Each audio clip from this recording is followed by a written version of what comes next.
stronger than a mother's love is a child's greed. That is disgusting. A callous caregiver chooses a vulnerable victim. They basically used Lynn as a cash machine. A high school senior plots against her own flesh and blood. She missed out on the commandments. Thou shalt honor thy parents, and thou shalt not kill. And a runaway returns with murder on her mind. Any demon who tried to take possession of Tasha would see what's in her heart and run away screaming. When these deadly women gaze into their mother's eyes, all they see is dollars. They want Mom's money.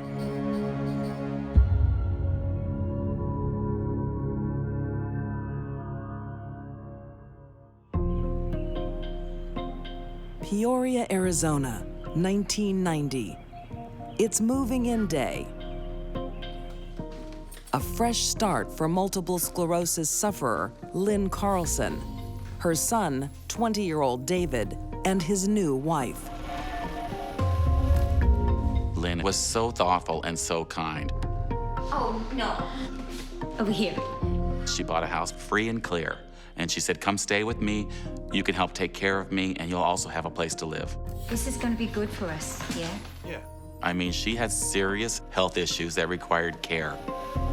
David's wife, Doris, is 10 years his senior and the perfect person to help his ailing mom. She is a qualified caregiver. She worked as a nursing assistant from time to time. But now that she's living in Lynn's house, Doris doesn't see the need to work. Looks like your checks are here. All she does is sponge off the monthly checks from her mother-in-law's trust account. Doris was a freeloader. She was somebody looking for the easy way out. You know, they basically used Lynn as a cash machine. David and Doris do nothing but spend his mother's money. Are you two thinking about getting a job? I could use some help. Mom, I've looked, okay? There's nothing. David would do whatever Doris wanted him to do. He certainly didn't lift a finger to help his mother. David, I'm sure if you tried. Hey! Stop picking on David. Over the next 4 years, they convince Lynn to take out not one, but 2 mortgages against the house that total $94,000. So all of a sudden, the house that used to be free and clear they were making payments on it. They took out that money and blew it on just junk stuff. It was all about the money because the money afforded Doris to have the life she wanted, which was to do nothing. Doris and David are supposed to care for Lynn, but they don't. David and Dory would not do her laundry, and during the night she may have an accident and soil her sheets. David? Nobody would come and help her.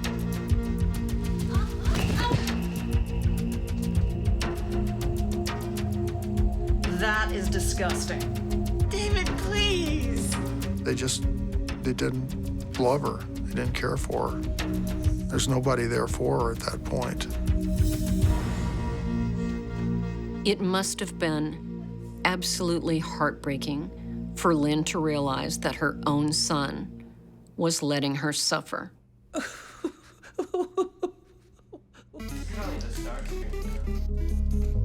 2 years later, both mortgages are spent.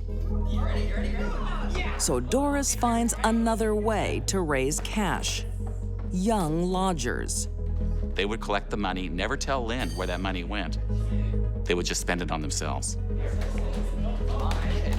Lynn's house and her lifestyle are spiraling out of control. Oh, look at that. Cheated. As a caregiver, Doris must have known that the best environment for Lynn would be one that was peaceful and quiet. But that didn't mean anything to Doris. Doris wanted more money. Lynn finally has enough. She decides to move out into an assisted care facility. And she takes her income with her. The money stopped coming. The annuity checks went to the convalescent center and not to the house. David and Doris are now forced to fend for themselves. $1,600 per month, so that was gone. That was their income. Lynn settles into her new home, Oh, you spoil me. receiving the attention she's lacked for so long. She grew to really like the care facility. She got to know some of the other residents, and she really started enjoying herself. We have visitors. The same can't be said for David and Doris. They're drowning in debt. They were about to lose the house. The utilities hadn't been paid. Everything was going to be shut off. Listen, Mom, we kind of need some help. They were definitely in dire straits. On a rare visit to Lynn, Doris demands even more money. We need $6,000 now.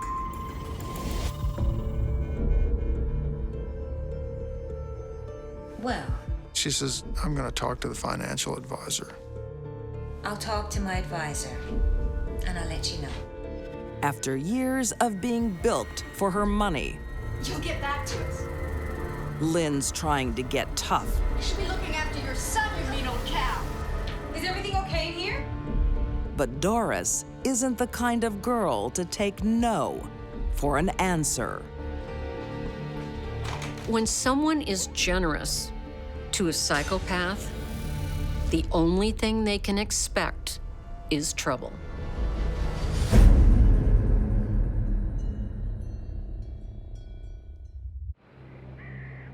Peoria, Arizona, 1996. Doris Carlson is consumed by a deep yearning for her mother-in-law's money.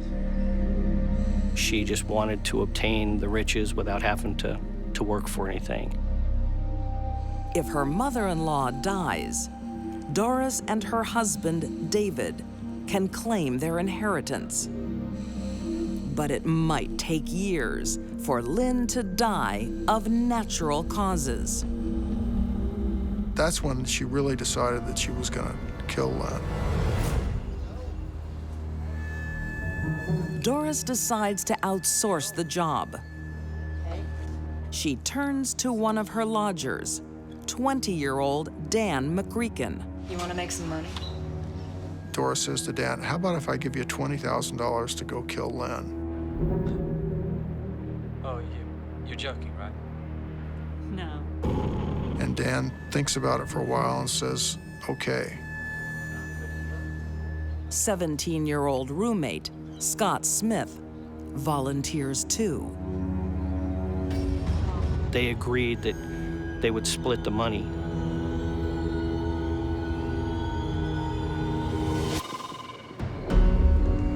In the early hours of October 25th, 1996, Doris sets her get-rich-quick scheme in motion. Okay. She planned every aspect. She bought the knives, she bought the gloves, she drove them to the assisted living complex. Everything. They use a key that Dory had given them to get in. The plan is to make it look like a burglary.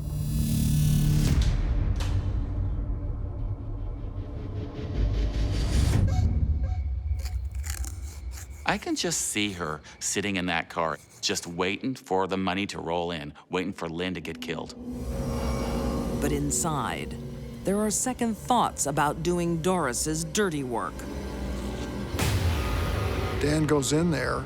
He's like, I don't want to do this. I don't think I can do this. Just hurry up and do it! And then Scott says, come on, let's get this done.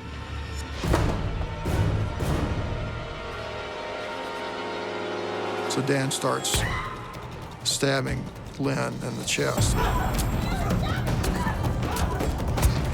Dan stabs Lynn 10 times before fleeing in a panic. Just drop it, man, drop it! They run out, they don't take the TV, they give up on this thing about it being a burglary. Dory says, Well? is it done? And Yeah, it's done. one of the boys says, yeah, we took care of it.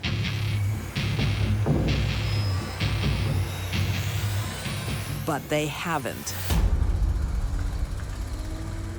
Lynn is still alive.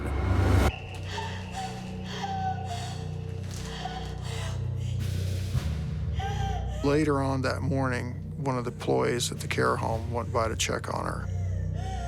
They found Lynn in there conscious. This is sort of a case of dumb, dumber, and dumbest. I mean, that's really what it is. Doris wasn't the brightest bulb in the chandelier, and these two guys helping her weren't either. The next morning, as police investigate the crime, there's an unexpected visitor, Lynn's son, David. And everybody kind of looked around and thought, well, why are you here now? You know, you never come to visit her. Detective Bill Lang still remembers David's reaction to hearing of the attack on his mother. He didn't become upset or emotional in any way. All he said was, how is she and can she talk? Can she talk? No less than 4 times Can she talk? did he ask me, can she talk? Just come this way, sir. Everyone is waiting for Lynn to speak, but she's too ill. At that point, we were kind of at a stalemate. We had a lot of suspicions, but we had absolutely nothing to work on. Doris thinks her secret is safe. Until 3 days later. When so many people are involved in such a horrible crime, eventually, someone's going to talk. Get a call from an individual who says he's a friend of basically everybody at the house. During one of his visits, they admitted to the attack. The informant agrees to take part in a sting. What have you been doing? What happened? In this particular case, what we did is we bugged his car. It's great. Just went in and got out. Left no fingerprints. The cops have gotten nothing.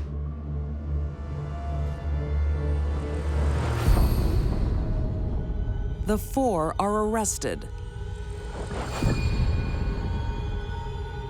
As prosecutors develop their case, Lynn loses her battle for life. The last 6 months of Lynn's life were horrible.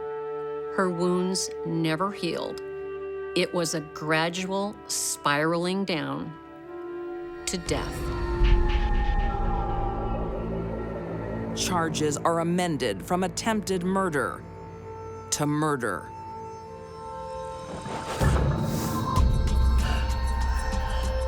Daniel McCreakin is found guilty of first-degree murder, receiving a life sentence.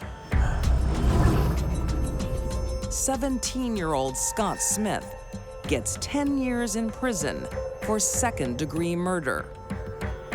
If they hadn't come across Doris, they probably would have gone on to maybe simple, not maybe great, but certainly not murderous lives.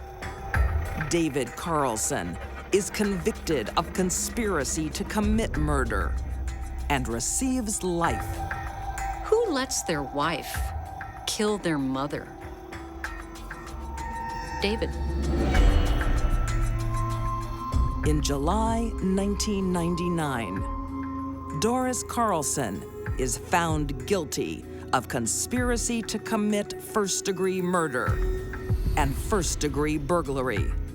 She is sentenced to death, later reduced to life in prison. It's all money. Basically, that's all it was just for money. Kind and generous to a fault, Lynn Carlson's only sin was to live too long. Who kills a defenseless, wheelchair-bound woman? Who's supporting you? Doris Carlson does. That's who.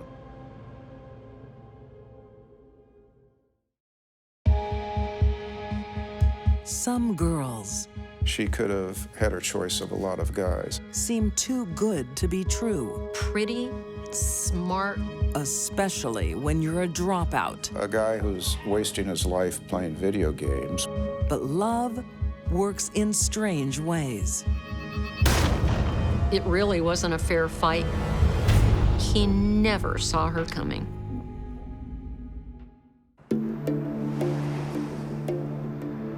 Burbank, California, 1995. High school senior Amber Bray has the world at her feet.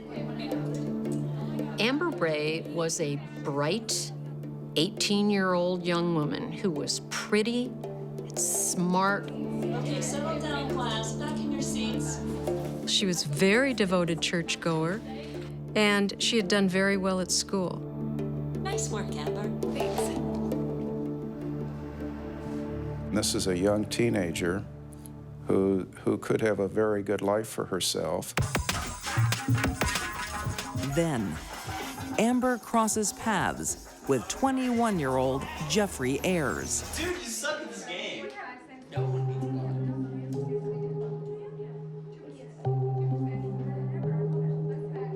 He's just kind of a doofus. A guy who's wasting his life playing video games when he could be going to school, when he could be making something of himself. So you go to school around here? Yeah. Yeah? No one understands why ambitious Amber wants to date loser Jeffrey. No, it's not bad. But the pair form an unlikely bond. Wait, how old are you? How old do you think I am? 18 or 19? Jeffrey never wanted a long-term girlfriend before he met her, but he fell, and he fell hard.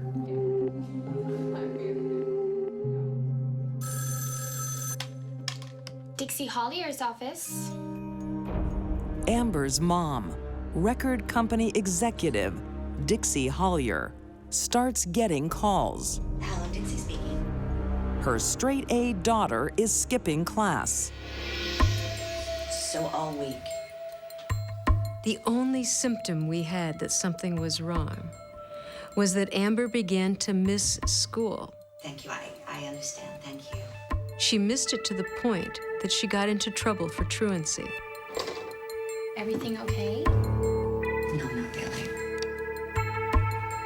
I'll look into that now. Thanks. Thank you.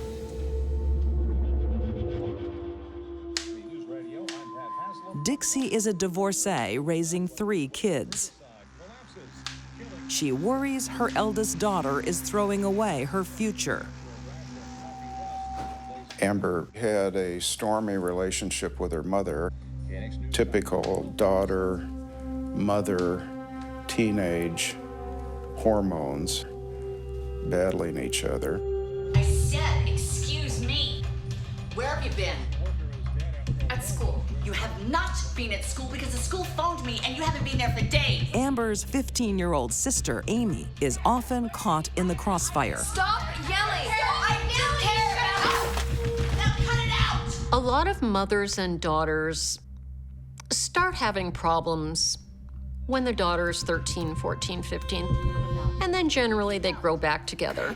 I don't care, all right? I should care. That didn't happen in this case. Amber hated her mother. And Amber makes sure her boyfriend hates her mom, too. What's the matter? She would portray herself as this poor wretch who was abused by her mother. I don't think I can do this anymore. There's no evidence of abuse, but Jeffrey buys her story. You're a young man, and all at once you have this beautiful young woman showing this great interest in you. Pretty soon, you get suckered into the story about how mean Mommy is to her. Then Amber tells him she can't take it anymore. If you don't do something about my mom, I think I'm gonna kill myself. Hey, Well, Jeffrey couldn't let that happen. I'll do anything for you, okay? Anything that's gonna make you happy, I'll do it for you, okay? You promise? I promise. It was just a way, along with her good looks and her sob story, to basically bait the hook more for Jeff Ayers. The reason for Amber's inexplicable bond with a high school dropout is about to become clear. Almost everybody who plans a murder writes it down.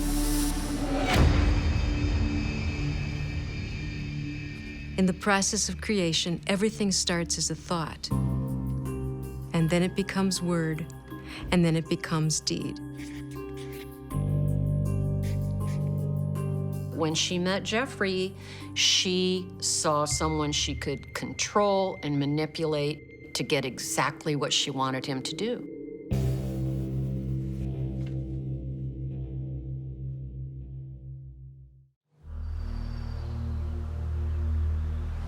In Burbank, California, 1996. A teenage tryst is getting serious, fast. So, I made a list. Jeffrey and Amber had only known each other a few months, but they were already talking about getting married. So I've invited 100 people. Amber Bray and Jeffrey Ayers draw up a guest list. But two names are conspicuously absent. It turns out Amber's mother and younger sister Amy were not on the invitation list. What does that tell you? Amber convinces Jeff that in order for their new lives to begin, other lives must end. I think Amber did a great job of basically manipulating Mr. Ayers. We're gonna have like a big house, right? Romance him, seduce In a him, car. and say, we can live happily ever after. You just have to do one thing. In handwritten notes to her lover, Amber reveals just what that task is. There were a series of communications about killing the mother, thereafter buying a house with the mother's money. They thought with Dixie's money, retirement savings, they'd live happily ever after. All of these notes passing between them for months means that they had been giving a lot of thought to this murder. They programmed everything. What they hadn't counted on was that the plans would go terribly wrong. Before dawn on January 16th, 1996, Amber lets Jeffrey into her mom's Burbank home. I think he was probably very nervous. Jeffrey had emotions about it. Amber didn't. Jeffrey's only experience at killing is in video games. He had the gun. I believe his plan was to shoot the mother twice in the head. He was not able to inflict a fatal injury. Unlike the video games, where a single gunshot wound causes somebody to collapse and die, a bullet has to actually penetrate the skull and go into the deep brain structures in order to cause immediate unconsciousness. The bullet may have simply grazed her head,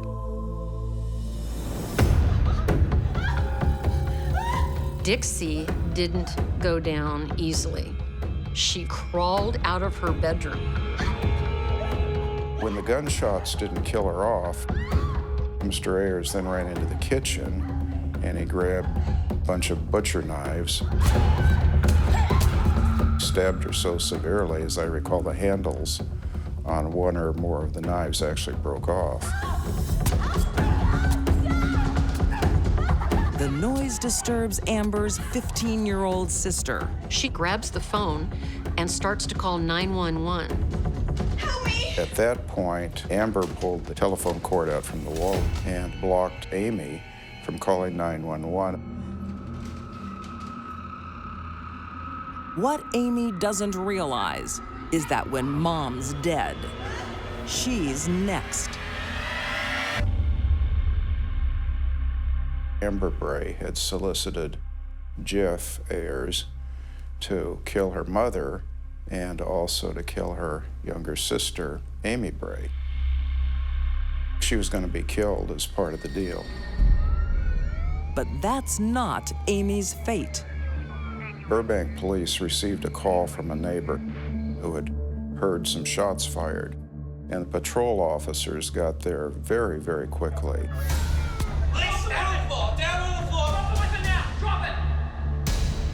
Her sister Amy was lucky the police arrived when they did. Mr. Ayers was caught literally red-handed with Dixie's blood on his hands. On the ground! It's too late for hard-working single mom of 3, Dixie Hollier. 24 stab wounds, plus 2 gunshot wounds to the head, tells me this is overkill. Tells me that there was rage and anger present.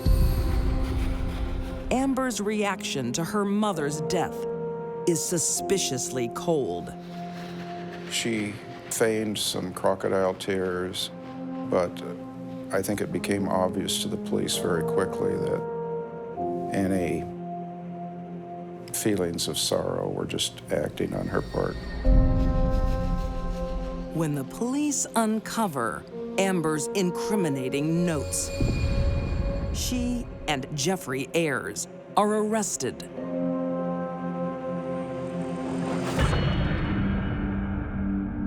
Both are found guilty of first-degree murder and conspiracy to commit murder for financial gain. They are sentenced to life without parole. It was Amber's emotional immaturity that caused this murder. She had no thought for anyone except herself.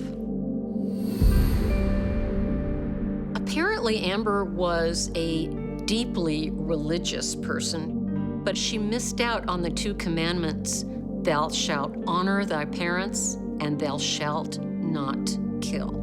There was no proof that Dixie Lee Hollier was anything other than a loving mom.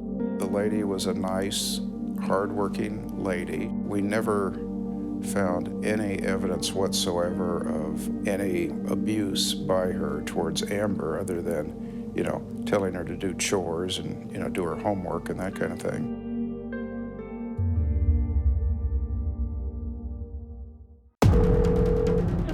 Do you have an emergency there? She said there's been a horrible accident. What does it take for a mother to abandon her child? She's like, well, if I didn't know any better, I think they're trying to kill me. One family discovers the awful truth. Starts with G and ends with R-E-E-D. It just sucks the breath out of you.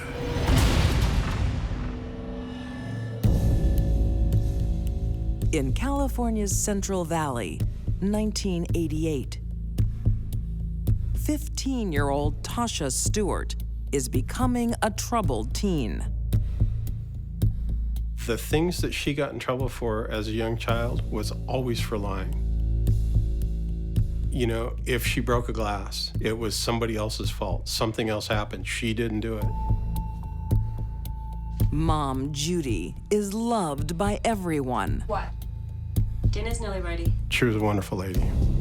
Except Tasha. Tasha basically referred to her mom by a bunch of rotating expletives. I told you, I'm going out. And just what part of no, you're not going out, don't you understand? You're not my mom. You can't tell me what to do. Tasha begins sneaking out at night. It was nonstop. Come out, talk to us, honey. I literally cannot count the number of times that we had to report her as a runaway. Do. During this whole process, she told us that we're not her real parents.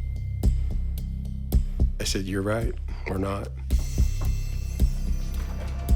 Honey!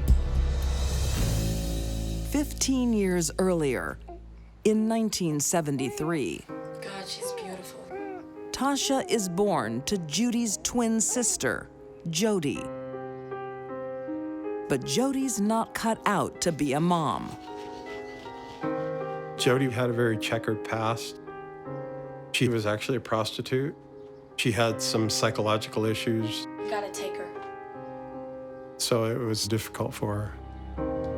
There's no room in my world for a baby. You know that.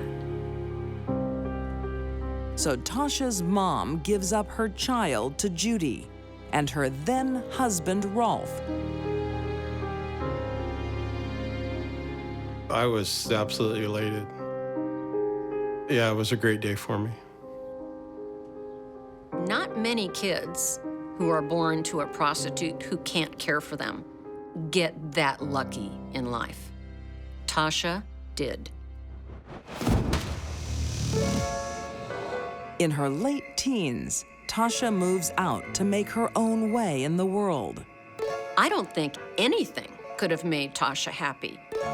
A happy, warm, loving family for Tasha didn't mean a thing. You're the best. But the adopted daughter doesn't cut ties entirely. She would always come back because she needed something. She needed a place to stay. She needed money.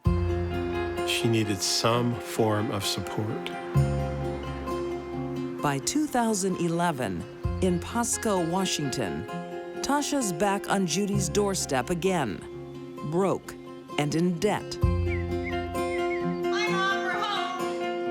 This time with husband Todd in tow and her 7-year-old daughter. First door on the right. I have missed you so much. Hello. Judy told them that if they wanted to, they could move in with her to kind of get back on their feet. I swear you've grown. Best of all, Judy gets to see more of her granddaughter. Would you like some milk and cookies? She was the center of Judy's life. She knew how much Judy loved her. Okay, let's go get 'em. But Tasha isn't so easy to get along with. Soon, there's tension. Judy had allowed them to use a debit card to get money out of the bank or to buy things at the store. Did you take $300 from my account? Well, she had found that there was some money missing that shouldn't have been missing. You have stolen. So many people that knew Judy saw her as a loving, giving mother. But Tasha apparently didn't see any of that or didn't care. What are you gonna do about it, woman? What she cared about was Mom's money. But Judy lets Tasha stay for the sake of her granddaughter. She thought if she could just have her close, there would be some possible hope that she would be able to be raised in a normal fashion. Okay, next one. Judy doesn't realize that by trying to keep her granddaughter safe, she's putting herself in harm's way. Her mother would have given her anything because of that little girl. And that was a fatal mistake.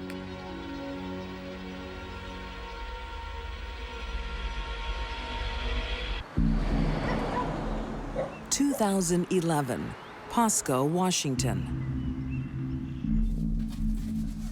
While Tasha Stewart is moving boxes into the garage of her adoptive mom, Judy,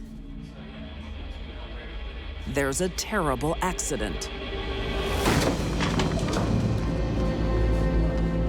Judy. Judy was out in the garage, and this large box of books fell on her and almost broke her neck. Judy is okay, but the incident raises questions. That it would fall off at that precise moment that she just happened to be moving on the floor in the garage, that seemed a little bit too much to be just a coincidence. Judy tells a neighbor she thinks it was no accident. I don't know how that box fell. She's like, well, if I didn't know any better, I think she's trying to kill me. And Judy has a hunch about why Tasha might want her dead. Money. In Judy's first will, she left everything to Tasha. To protect herself, Judy changes her will, leaving Tasha only $10,000. She secures it in a safe in the bedroom. Tasha needed to get in that safe and remove that will. To get inside the safe, Tasha first needs the access code. She's making a video of trying to capture the combination to that safe in the closet. It works. Along with the will, Tasha finds something else belonging to her mother. It was a .357 pistol revolver. On March 3rd, 2011, Tasha tells her daughter to leave the house. Sweetie, I need you to go into the garage and not come out until I come and get you, okay? Okay.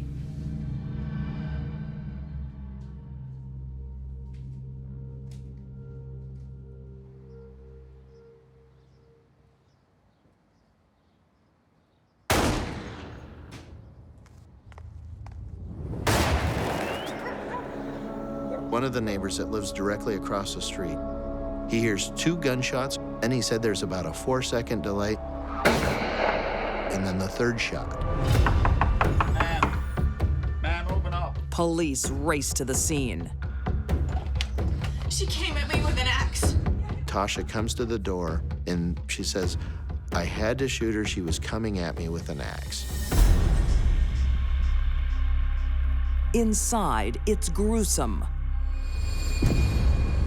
Judy lays dead with 3 bullet wounds and her head cleaved by an axe. She said that that injury had happened while they were struggling with the axe. She admitted that she shot her mother, but she claimed that it was in self-defense. Cops quickly expose the self-defense story for what it is, a lie. Our medical examiner evaluated the injury, and he evaluated the flow of the blood from the head. It showed that she was not standing up. She was probably already deceased. So the question really becomes is, what was the need for any kind of self-defense at that point in time? Piece by piece, the police expose what really happened the day Judy died. They surmise it began with Tasha threatening her mom. Judy Heert believed that she was in danger. She started to initiate a phone call. But Judy doesn't get a chance to report her problem.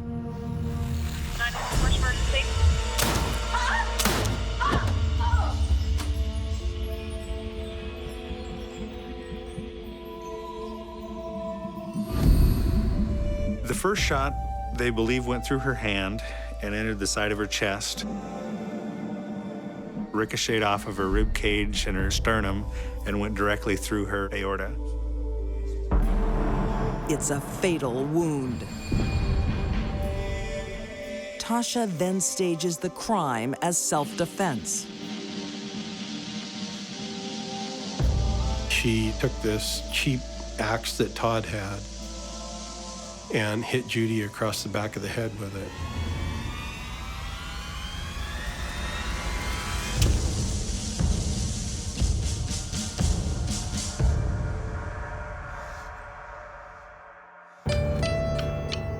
Tasha is arrested. First, she is tried for attempted murder for the incident involving the box of books. The jury made a fairly quick decision, and they realized, hey, this was with premeditation, and they found her guilty of the attempted act in the garage. Then in July 2013, Tasha Stewart is found guilty of first-degree murder. She receives 45 years. Tasha was really not bright enough to pull off this crime.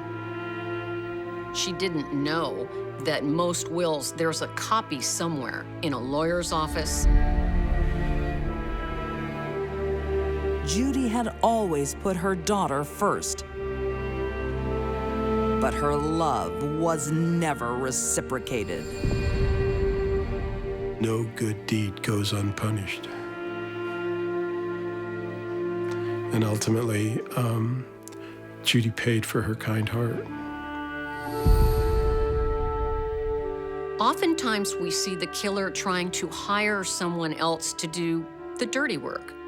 Tasha was up close and personal while murdering her mother. If there is such a thing as demonic possession, any demon who tried to take possession of Tasha would see what's in her heart and run away screaming.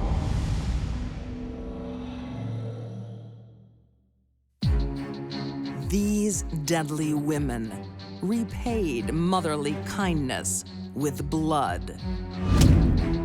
Doris Carlson brutally betrayed the woman she was supposed to care for. Bray exploited her loser lover for evil means. And teen runaway Tasha Stewart came back one last time to kill.